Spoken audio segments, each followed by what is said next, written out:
오늘 받으실 하나님의 말씀은 로마서 8장 26절에서부터 30절까지입니다. 오늘 받으실 하나님의 말씀은 로마서 8장 26절에서부터 30절까지입니다. 저희 다 같이 한 목소리로 함께 읽도록 하겠습니다. 시작. 이와 같이 성령도 우리의 약함을 도우시나니 우리는 마땅히 기도할 바를 알지 못하나 오직 성령이 말할 수 없는 탄식으로 우리를 위하여 친히 간구하시느니라. 마음을 살피시는 이가 성령의 생각을 아시나니 이는 성령이 하나님의 뜻대로 성도를 위하여 간구하심이니라. 우리가 알거니와 하나님을 사랑하는 자 곧 그의 뜻대로 부르심을 입은 자들에게는 모든 것이 합력하여 선을 이루느니라. 하나님이 미리 아신 자들을 또한 그 아들의 형상을 본받게 하기 위하여 미리 정하셨으니 이는 그로 많은 형제 중에서 맏아들이 되게 하려 하심이니라. 또 미리 정하신 그들을 또한 부르시고 부르신 그들을 또한 의롭다 하시고 의롭다 하신 그들을 또한 영화롭게 하셨느니라. 아멘. 강고 시간에는 나오지 않았지만 한 번 더 말씀드려봅니다. 지금 현재 저희 담임 목사님과 사모님께서는 개인 일정으로 한국에 출타 중에 계십니다. 오늘 주일부터 4주 동안은 저희 부교육자들이 예배를 인도할 것입니다. 오늘 저희 대형교회에 처음 오신 분들 그리고 오랜만에 오신 분들은 착오 없으시길 바라며 담임 목사님과 사모님의 안전과 건강을 위해 기도 부탁드리겠습니다. 저희 믿음으로 저희가 믿는 하나님이 얼마나 좋으신 하나님이신지 한번 고백해 볼까요? God is good all the time. 네, 맞습니다. 하나님은 언제나 좋으신 하나님이십니다. 저희 한 번 더 믿음으로 고백해 보실까요? I'm nothing with God. 저희의 믿음의 그것대로 저의 인생이 펼쳐질 줄 믿습니다. 저는 저희 대형교회에서 전도사로서 신앙생활을 하고 있지만 저희 성도님들 중에서도 아시는 분들은 아시겠지만 평일에는 직장생활을 하고 있습니다. 매일의 바쁜 일상 속에서 때로는 기쁘고 때로는 힘들어하는 사람들의 이야기를 듣노라면 정말 자주 저희 성도님들 생각이 나곤 합니다. 누군가는 일주일의 바쁜 일상 속에서 오늘 하루 쉬는 날인데 오늘의 예배에 참석하신 분들이 계실 것입니다. 누군가는 심지어 회사의 사정과 개인의 사정으로 주일에도 일을 해야 하며 오늘도 바쁘게 일을 마치고 지금 이 자리에 오신 분들도 계시리라 생각해 봅니다. 삶의 피곤함을 뒤로 한 채, 삶의 바쁨과 무거움을 뒤로 한 채 이렇게 주일 예배에 참석해 주신 모든 분들께 감사의 말씀 전하고 싶습니다. 가부의 두 랩돈을 정말 크게 받아주셨던 예수님처럼 저의 시간을 드림이, 저의 예배 드림을 하나님께서 크게 받으시고 크게 기뻐해 주실 것입니다. 저희 좌우에 계신 분들께 오늘 주일 예배에 와주셔서 감사합니다라고 한번 말씀해 보실까요? 네, 감사합니다. 오늘 저희는 로마서 8장 25절부터 30절까지의 말씀을 읽었습니다. 이 말씀은 로마서 8장 내용 중에서도 후반부에 해당되는 말씀입니다. 오늘 저희가 함께 나눌 오늘의 말씀을 조금 더 잘 이해할 수 있도록 로마서 8장이 가지고 있는 조금은 독특한 모습을 먼저 설명드려 보고자 합니다. 이 독특한 모습은 로마서 7장과 비교를 하면 더욱더 두드러지는 모습이기도 합니다. 먼저 로마서 7장에서 가장 많이 언급된 단어가 있다면 그것은 바로 율법입니다. 저희가 잘 이해하기 쉽도록 번역되어져 있는 현대인의 성경을 보면 로마서 7장에서는 율법이라는 단어가 14번 언급되어져 있습니다. 사도 바울은 로마서 7장에서 성도들이 율법으로부터 해방된 사실과 더불어 율법의 역할에 대해 설명해 주고 있는 것입니다. 그렇다면 저희가 오늘 보실 로마서 8장에서 가장 많이 언급된 단어는 무엇일까요? 현대인의 성경을 보면 로마서 8장에서는 율법이라는 단어는 단 2번 언급되어져 있는 반면 성령이라는 단어는 무려 17번 언급되어져 있습니다.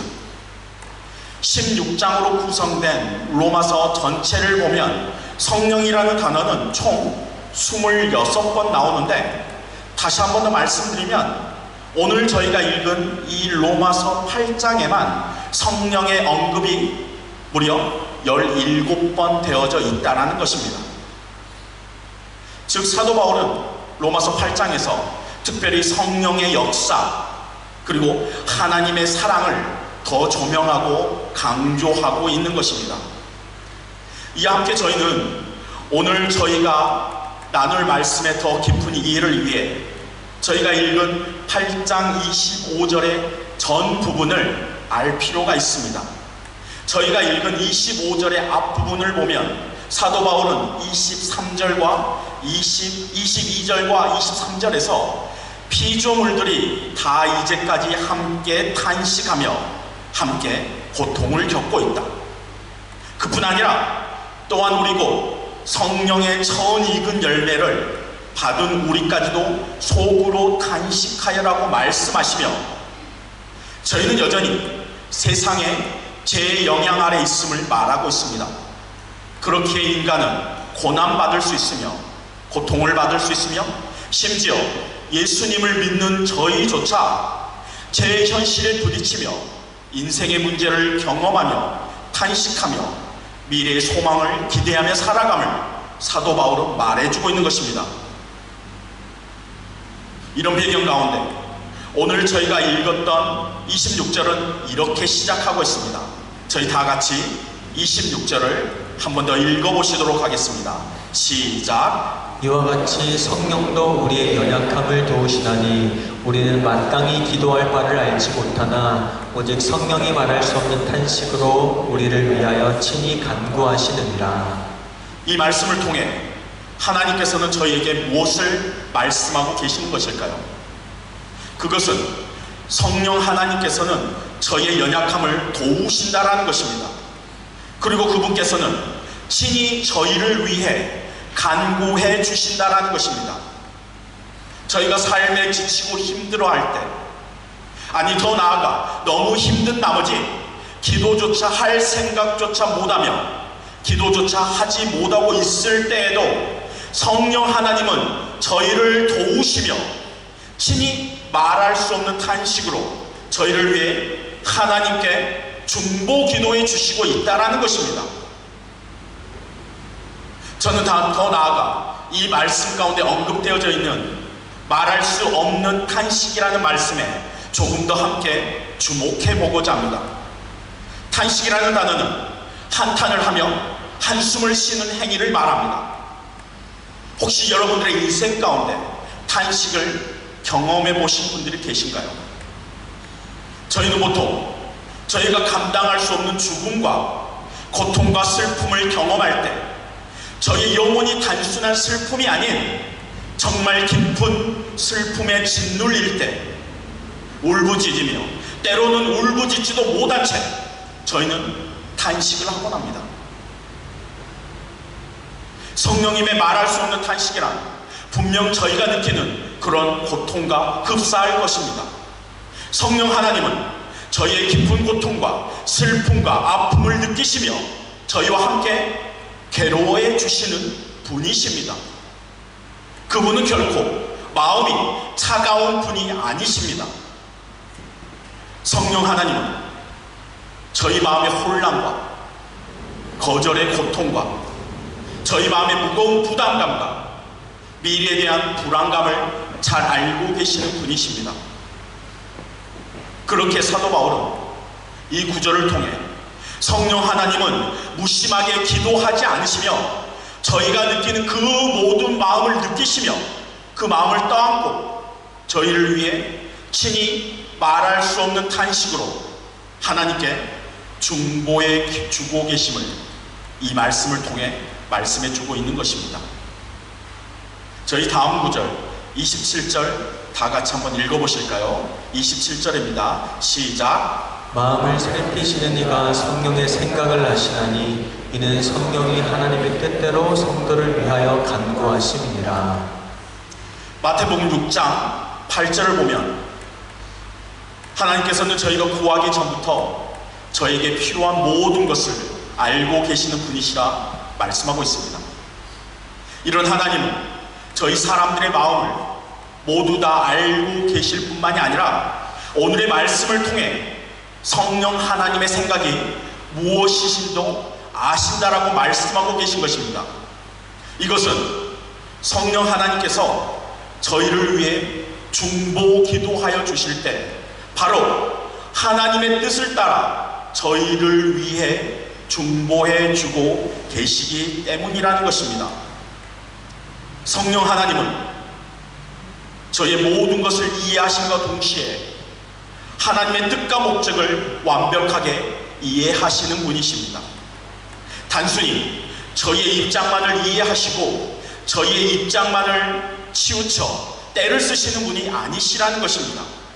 그렇게 사도 바울은 이 말씀을 통해 성령 하나님께서 중보자로서 저희를 위해 기도하여 주실 때 하나님은 그 기도를 들으시고 응답해 주신다는 것을 말씀해 주고 있는 것입니다.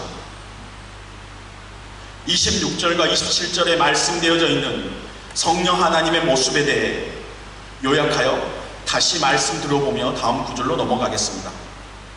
26절과 27절에 나타나 있는 성령 하나님의 첫 번째 모습은 그분은 저희를 도우시는 분이시라는 것입니다. 그리고 성령 하나님의 두 번째 모습은 저희를 위해 간구, 즉 저희의 모든 사정을 이해해 주시시며 중보 기도해 주시는 분이시라는 것입니다. 마지막으로 성령 하나님의 세 번째 모습은 그분은 하나님의 뜻을 따라 중보 기도해 주시는 분이시라는 것입니다. 그렇게 하나님은 그 기도를 들으시고 응답해 주신다라는 것입니다. 요한복음 14장 16절과 17절에는 예수님의 말씀을 이렇게 기록하고 있습니다. 내가 아버지께 구하겠으니 그가 또 다른 보혜사를 너희에게 주사 영원토록 너희와 함께 있게 하느니 그는 진리의 영이라 세상은 능히 그를 받지 못하나니 이는 그를 보지도 못하고 알지도 못함이라. 그러나 너희는 그를 아나니 그는 너희와 함께 거하시며 또 너희 속에 계시겠습니다. 저희 인생 가운데 지금 현재에도 성령 하나님께서는 저희와 함께 거하시며 저희를 도우시며 하나님의 뜻을 따라 저희를 위해 친히 중보 기도해 주고 계심을 저희는 잊지 말아야 할 것입니다. 저희 다 같이 28절 읽어보도록 하겠습니다. 28절입니다. 시작. 우리가 알거니와 하나님을 사랑하는 자 곧 그의 뜻대로 부르심을 입은 자들에게는 모든 것이 합력하여 선을 이루느니라. 아멘. 로마서 28장 28절은 많은 성도님들이 좋아하는 성경 구절일 것입니다. 26절과 27절의 성령의 이야기를 넘어서 이제 이 말씀에서 하나님은 하나님을 사랑하는 자 곧 그의 뜻대로 부르심을 입은 자들에게는 모든 것이 합력하여 선을 이룰 것이라는 하나님의 섭리의 약속의 말씀을 하고 계십니다. 저는 이 말씀에 더 깊은 이해를 위해 28절 말씀 가운데 두 가지를 함께 주목해 보고자 합니다. 그 첫 번째는 바로 모든 것이라는 말씀입니다. 이 모든 것에는 저의 행복도 저의 기쁨도 그리고 저의 고통과 고난, 시련과 슬픔도 분명 포함될 것입니다. 저희는 연약한 인생이기에 때때로 아니 자주 저희에게 좋아 보이는 것만이 하나님께서 저희에게 주신 것이며 하나님께서 저희 삶을 이끄시는 증거라고 생각하곤 합니다. 그러나 저희 인생을 돌아보면 저희의 주변을 돌아보면 하나님을 사랑하며 그분을 위해 헌신하며 살아가는 이들에게도 때때로 저희가 이해할 수 없는 어떠한 일들이 일어남을 보게 됩니다. 하나님은 저희를 사랑하지 않으시며 저희를 버리신 것일까요? 아닙니다. 분명 아닙니다. 이 말씀의 더 깊은 이해를 위해 현대인의 성경에 나와 있는 로마서 8장 28절을 다 같이 한번 읽어보도록 하시겠습니다.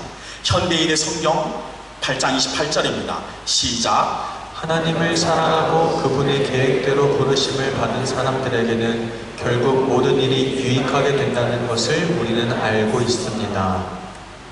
저희가 보통 많이 보는 개역개정 성경책과 현대인의 성경책에서 차이가 나는 한 번역이 있다면 그것은 결국이라는 단어입니다.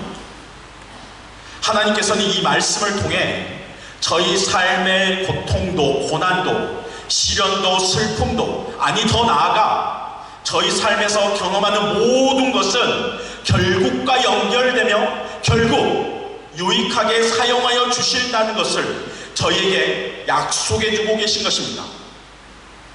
저희는 분명 이 하나님의 섭리의 은혜를 믿으며 인생을 살아가야 될 것입니다. 28절의 더 깊은 이해를 위해 저는 여러분들과 한 곳에 더 말씀을 주목하여 보고자 합니다. 그것은 28절 제일 마지막에 있는 이루는 이라는 말씀입니다. 저희가 읽은 한글 성경보다는 이 말씀을 조금 더 이해할 수 있는 NIV 영어 성경의 28절 말씀을 가져왔습니다. NIV 로마서 8장 28절 말씀입니다. 제가 한번 읽어봐 드리겠습니다. 앞에 화면이 안 나오는데요. And we know that in all things God works for good of those who I love Him, who have been called according to His purpose. NIV 성경을 통해 이루는 이와 관련 저희가 알 수 있는 것은 God works. God works. 즉 하나님이 일하신다라는 것입니다. 오늘의 28절의 말씀은 결국에 가서는 모든 것들이 잘 되어질 것이라는 피상론적인 낙관론적인 말씀을 말하는 게 아닙니다. 이 말씀은 그저 흘러가는 대로 그래 모든 것이 다 잘 이루어질 거야 라는 것을 말씀해 주시는 말씀이 아니라 하나님은 하나님을 사랑하는 자들을 위해 주체적으로 일해 주신다라는 것입니다. 그렇게 저희 삶에 주어진 모든 것들이 유익하게 될 것이라는 것입니다. 하나님은 저희를 위하여 일하여 주시는 분이십니다. 저희를 그저 이 세상 가운데 던져놓고 관망하시다 어느 순간 나타나 결과만을 좋게 만들어 주시는 분이 아니시라 지금도 계속 저희를 위해 일해 주시는 분이시라는 것입니다. 이 하나님이 저희의 아버지 하나님이신 것입니다. 이제 다음 구절 29절과 30절 말씀으로 넘어가 보겠습니다. 29절과 30절 말씀을 다 같이 읽어보시겠습니다. 시작. 하나님이 미리 아신 자들을 또한 그 아들의 형상을 본받게 하기 위하여 미리 정하셨으니 이는 그로 많은 형제 중에서 맏 아들이 되게 하려 하심이니라. 또 미리 정하신 그들을 또한 부르시고 부르신 그들을 또한 의롭다 하시고 의롭다 하신 그들을 또한 영화롭게 하셨느니라. 아멘. 사도 바울은 이제 이 모든 것의 기초가 되는 하나님의 뜻을 이번 말씀을 통해 말씀하고 계십니다. 하나님은 저희를 태초 전부터 저희가 태어나기 전부터 저희를 미리 알고 계셨고 그뿐 아니라 하나님의 자녀인 저희를 예수 그리스도의 형상으로 빚어가기 위해 저희를 향한 계획을 가지고 계시며 그분의 정하신 때에 저희를 부르시며 의롭게 하시며 또한 저희를 영화롭게 하신다라고 말씀해 주고 계신 것입니다. 이 말씀에 조금 더 이 깊은 이해를 위해 영어 성경인 NIV 성경으로 이 말씀을 다시 한 번 더 보면 좋겠습니다.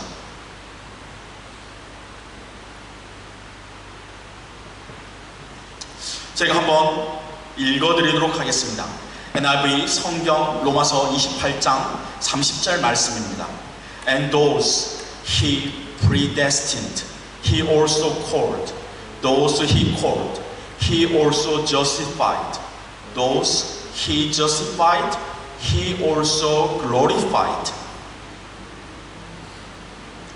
저희가 보는 한글 성경에서는 동사의 시제가 잘 나타나 있지 않지만 동사의 시제가 잘 들어가는 NIV 영어 성경을 보면 이 구절의 모든 동사의 시제가 즉 predestined, called, justified, glorified 즉 이 모든 동사들이 다 과거형으로 쓰여졌음을 보실 수 있습니다. 존 스토트 박사는 그의 책 로마서 강해에서 30절 마지막 말씀에 그들을 또한 영화롭게 하셨느니라에 영화롭게 하실 그 계획에 대해서 이것은 너무나 확실한 나머지 이것은 미래에 있을 일이지만 사도 바울은 마치 과거에 일어난 일인 것처럼 실제로 과거에 일어난 일들을 묘사하며 사용한 시제와 똑같이 과거 시제를 사용하여 말했다라고 지적하고 있습니다. 이는 즉 저희를 영화롭게 하실 하나님의 미래의 계획은 그리스도의 재림 시 궁극적으로 완성될 것이지만 이미 하나님의 계획과 예정 가운데 확고하게 세워져 있음을 나타내는 것이라는 것입니다. 그렇습니다. 저희는 이미 하나님의 완벽하고 완전한 계획 가운데 벌써 정하여졌고 부름받았고 의롭게 되었고 영화롭게 될 존재들인 것입니다. 저희는 하나님에 의해 선택받은 자들입니다. 저희를 선택하신 하나님은 저희를 분명히 마지막까지 지키시며 저희를 보호하시며 영화롭게 하실 것입니다. 이 말씀은 분명 저희들이 지금 어떤 현실 가운데 있더라도 저희에게 큰 위로와 위안을 줄 것입니다. 저는 말씀 초반에 오늘의 말씀을 함께 나누기 전 오늘 말씀 전에 있던 말씀이 저희는 여전히 세상의 죄의 영향 아래 있으며 그렇게 인간은 고난받을 수 있으며 그렇게 고통받을 수 있으며 심지어 예수님을 믿는 저희라 할지라도 죄의 현실에 부딪히며 인생의 문제를 경험하며 단식하며 살아갈 수 있음을 사도 바울은 말씀해주고 있다 말씀드렸습니다. 그 말씀 이후에 나오는 오늘의 말씀은 삶의 여정 가운데 있는 저희들에게 저희의 깊은 고통과 슬픔과 아픔을 느끼시며 저희와 함께 괴로워하시는 성령 하나님께서 연약한 저희를 언제나 도울 것이며 그 성령 하나님은 저희를 위해 하나님께 간구해 주실 것이며 이런 가운데 하나님은 모든 것을 통하여 선을 이루어 가기 위해 저희를 위해 일해 주시겠다라는 섭리의 약속의 말씀을 해 주시며 또한 하나님은 저희를 태초전부터 예비하셨으며 미래까지 저희를 영화롭게 해 주신다라고 오늘의 말씀을 통해 말씀해 주고 계신 것입니다. 그렇습니다. 오늘의 말씀은 분명 저희가 이 세상을 힘있게 살아갈 수 있는 이유를 보여줍니다. 이 약속의 말씀은 단지 2000년 전에 멈춰져 있는 말씀이 아닙니다. 이 말씀은 지금 현재 저희의 삶의 여정 가운데서도 유효한 말씀이시며 저희의 삶 가운데 살아 숨쉬는 말씀이신 것입니다. 그렇다면 저희 한번 저희를 도우시는 성령 하나님을 의지하며 저희를 태초전부터 예비하셨던 아버지 되신 하나님을 의지하고 힘을 내며 살아가 보면 어떨까요? 오늘의 말씀을 맞춰가는 이 시점에 이곳에 계신 어떤 분들은 제가 지금 말씀드릴 질문과 고민을 아마도 마음속으로 하고 계시지 않을까 생각해 봅니다. 전도사님, 저희는 저희를 도우시는 성령 하나님, 저희를 예비하신 하나님을 의지하고 살아가려고 합니다. 지금 이 순간 말씀을 듣는 순간에는 가슴이 벅차오르고 그래 내가 이 어려운 세상을 힘있게 살아가야지라고 다짐합니다. 그러나 교회 문을 나서서 이 세상을 살다가 어려움을 만나면 마음이 무너지고 불안하고 두려워집니다. 저는 너무 믿음이 없는 것 같아요. 어떻게 하면 좋을까요? 네, 맞습니다. 이런 고민은 사실 저도 가지고 있는 고민입니다. 저는 이런 고민을 가지고 계신 분들께 위대한 기독교 변증학자인 C.S. 루이스가 그의 책 순전한 기독교에서 말한 내용을 한번 말씀드려보고 싶습니다. 그는 이렇게 말했습니다. 그는 때때로 우리의 믿음을 흔들어버리는 장애물이 있는데 그것은 바로 감정이다 라고 말하며 어려운 상황에서 하나님을 믿는 것이 무엇인가? 믿음은 아무리 기분이 아무리 감정이 바뀌어도 한번 받아들인 즉 우리의 이성이 받아들인 하나님의 약속을 우리의 이성이 받아들인 하나님의 말씀을 끝까지 고수하는 기술이다라고 말했습니다. 하나님을 믿는다는 것이 무엇인가? 믿음은 아무리 우리의 기분이 아무리 우리의 감정이 바뀌어도 한번 받아들인 즉 우리의 이성이 받아들인 하나님의 약속을 하나님의 말씀을 끝까지 고수하는 기술이다라고 말했습니다. 어려운 일을 만날 때 때때로 저희는 저희의 믿음이 흔들린다 말하지만 곰곰이 그때의 모습을 잘 생각해보면 흔들리는 그것은 저희의 마음임을 변덕스러운 저희의 감정임을 발견하게 됩니다. 흔들리는 두렵고 불안해하고 슬퍼하는 감정이 있을 뿐 사실 저희는 언제나 하나님을 믿고 그분을 너무 사랑합니다. 그렇다면 이제 흔들리는 저의 마음을 발견하였다면 그 마음을 그 감정을 떨쳐버릴 수 있는 저의 훈련이 필요합니다.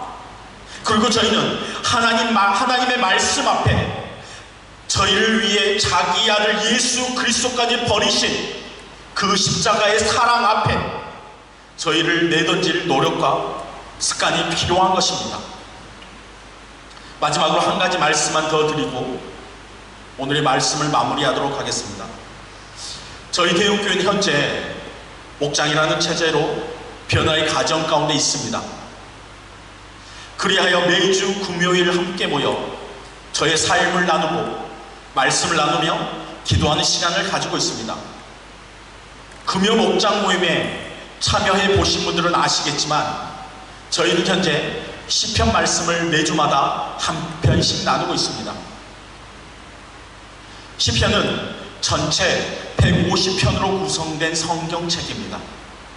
김용복 목사님께서 쓰신 시편의 사람들이라는 책에 언급되어 있는 것처럼 각 시편은 한 개인이 인생에서 경험할 수 있는 모든 상황이 반영되어져 있으며 그리고 각 시편은 이스라엘 공동체의 경험이 즉 저희와 같은 신앙 공동체의 경험이 반영되어 있는 성경책입니다. 시편은 저의 인생을 담은 노래인 것입니다.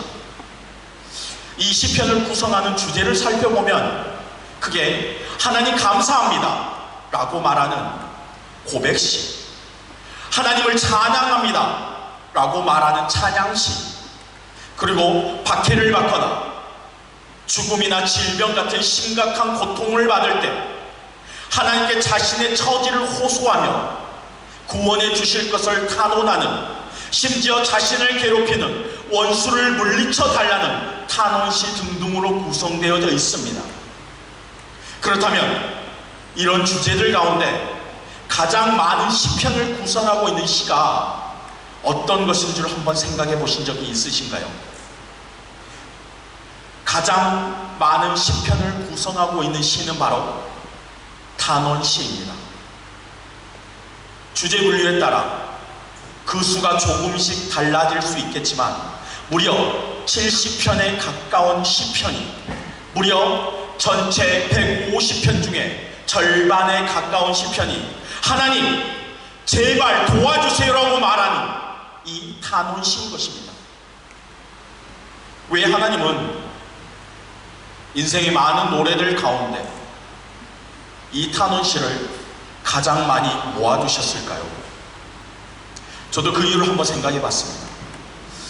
그것은 아마도 저희 인생들이 경험할 수 있는 많은 상황들 속에서 가장 보편적으로 하나님 제발 저를 도와주세요, 하나님 제발 저를 도와주세요 라고 말하는 탄원의 인생이 가장 많기 때문에 이렇게 시편 안에서도 탄원시가 가장 많이 구성되어 있지 않나라고 그 이유를 생각해 보았습니다. 혹시 이 자리에 저희들의 인생 가운데 실패를 경험하고 좌절을 경험하고 절망을 경험하고 거절을 경험하고 미래의 막막함을 경험하고 계신 분들 계신가요? 그렇다면 그 경험들은 지금 여러분들 혼자만이 하고 있는 경험이 아님을 생각하여 주십시오. 예수님께서 오시기 전에도 수많은 사람들이, 예수님이 오신 이후부터도 지금까지도 수많은 사람들이, 그리고 바로 이 자리에도 저희들의 옆자리에 계신 모든 분들이 경험하고 있는 경험들인 것입니다. 낭망하지 않았으면 좋겠습니다. 좌절하고 넘어져 있지 않았으면 좋겠습니다. 슬퍼하고 울고만 있지 않았으면 좋겠습니다. 미래를 걱정하며 자신의 인생을 한탄하며 저주하지 않았으면 좋겠습니다. 왜냐하면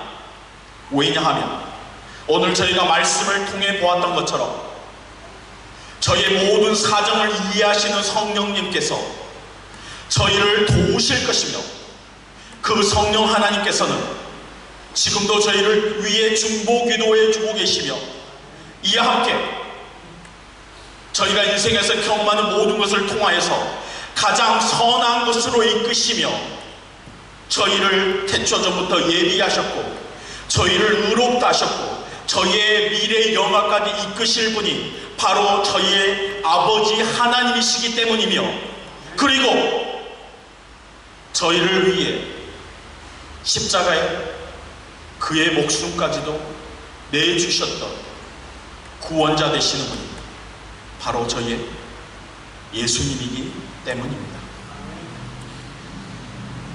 저희 이제 이 말씀에 저희 삶 속에서 믿음으로 반응하였으면 좋겠습니다. 저희 다 같이 말씀 붙잡고 기도하는 시간 갖도록 하겠습니다.